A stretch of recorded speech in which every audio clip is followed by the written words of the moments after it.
अस्सलामुअलैकुम सभी हिंदुस्तान वासियों को मेरा सलाम, नमस्ते, आदाब। जैसा कि मैं हज़रत मोहम्मद साहब के किरदार को लेकर लगातार वीडियोज़ बना रहा हूँ और आपके सामने पेश हो रहा हूँ। ऐसे ही आज मैं एक नई वीडियो के साथ आपके सामने हाज़िर हूँ।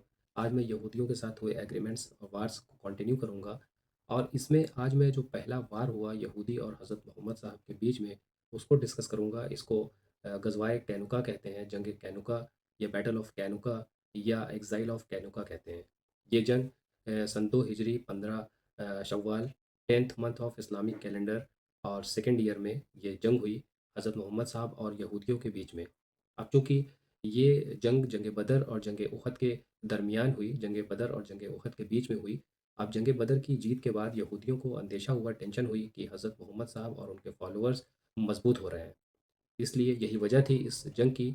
और बनु कैनुका जो कबीला था यहूदियों का, उन तमाम कबीलों में सबसे ज़्यादा मजबूत था, सबसे ज़्यादा ताकतवर था और बनु कैनुका के लोग सबसे ज़्यादा मालदार थे।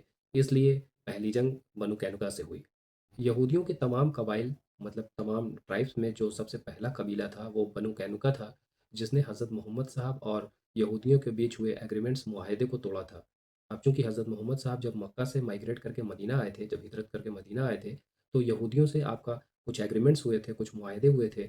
उसमें बहुत सी चीज़ें थी, जैसे कि यहूदियों को उनके धार्मिक आज़ादी थी और ऐसी बहुत से मुआहदे थे। और बनु कैनुका ही सबसे पहला कबीला था जिसने उस सारे एग्रीमेंट्स और मुआहदे को तोड़ा, क्योंकि यहूदी तो इस मौके में थे, इस तलाश में थे कि कोई वजह मिले और जंग हो।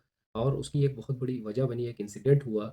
एक अंसार की बीवी, वो मदीना में एक शॉप पर, एक यहूदी की शॉप पर, दुकान पर मौजूद थी और उस यहूदी ने उन औरत से बड़ी बदतमीज़ी की। तो वहाँ पर मौजूद एक हज़रत मोहम्मद साहब के फॉलोअर थे, उनसे देखा नहीं गया और उन्होंने उस यहूदी का कत्ल कर दिया। इसके बाद की स्टोरी मैं आपको नेक्स्ट वीडियो में बताऊँगा। मेरी नेक्स्ट वीडियो का इंतज़ार करें। आपकी दुआओं का मुंतज़िर हूँ। अस्सलाम वालेकुम।